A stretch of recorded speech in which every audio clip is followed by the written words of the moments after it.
Hello and welcome to the Ambitious Leader Chat. If you follow us on our social media channels, which you probably do because otherwise you wouldn't see us right now, then you've also seen that in the last weeks we've launched a central theme, and we challenge you to ask us any question you want around that central theme, and we will be very happy to answer all your questions. Indeed. So every other week we launch a central theme, and then you can ask us just any question that's of relevance to you, either by commenting in the comment section or asking us the question via direct message if that feels more comfortable for you. So last week's theme was teamwork. Teamwork, you hear a lot about it. People do team buildings. It's something that we've tried to install as well in our education system. So a lot going on around teamwork. And the question that we then picked this week is, why is teamwork so difficult? And that's a very interesting question to answer, because if I hear that question, then immediately another question pops up in my mind, and that is, how do you define teamwork? Because the definition that you create for yourself around teamwork, I think probably that definition will define whether it's hard or not. For example, I can define teamwork as a very sequential way of working together. Look at it as person A is doing his or her job. Then when he's finished, he transfers the package of work to person B does something with it, then it's transferred to person C, and so on and so on. That way of working is actually not that hard.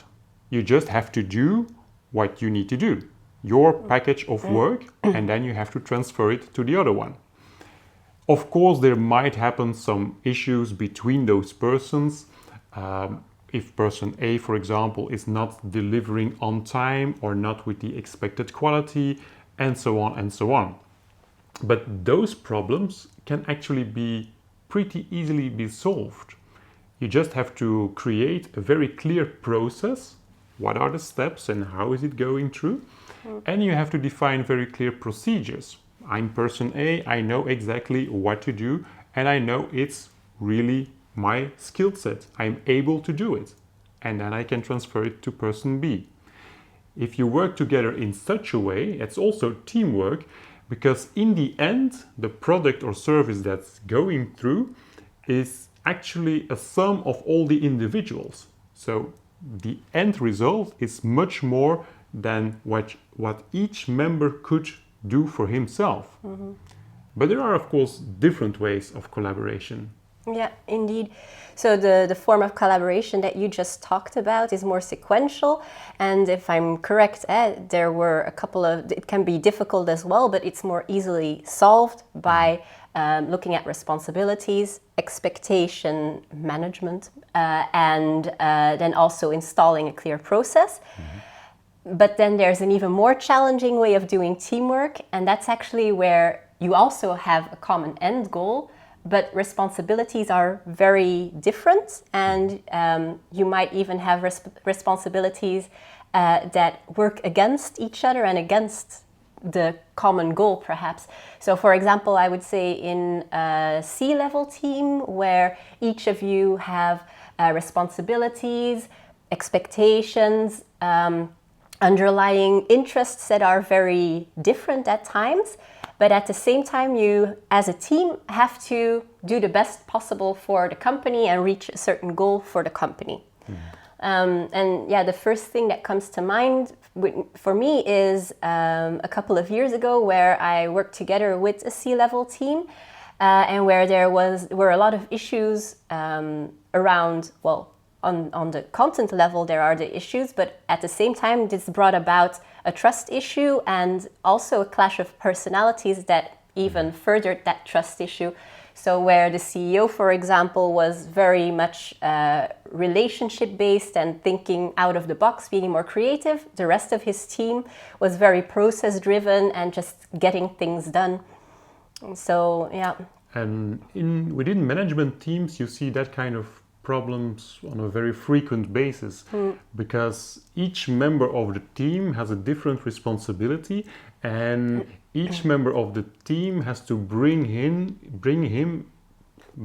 in his responsibility to, as a whole, as a team, create something which is good for everybody, which is of course a very hard thing to do because you have to work together, but you also have to stand for your individual responsibility.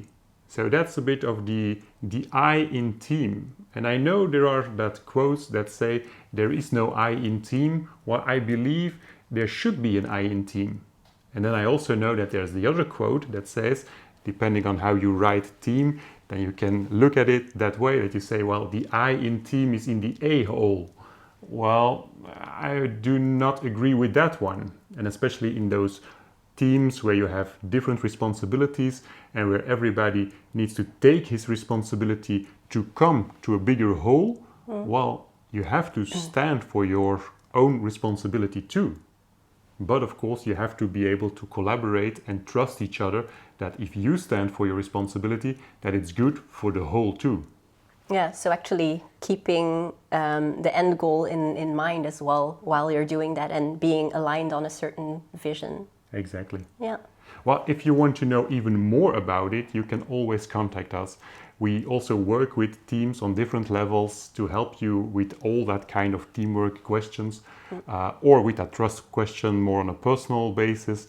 So just reach out to us. You can find us very easily on the website, www.thehappinessfactory.be. There you will find all our contact information, and then we can answer your questions even deeper. Yeah, or of course on social media. Exactly. So I think that's it for today. Yes, next week we will launch a new central theme, and then of course you can ask us any question you want, and we will be very pleased to answer them all. Yeah, looking forward to those questions. Bye. Bye.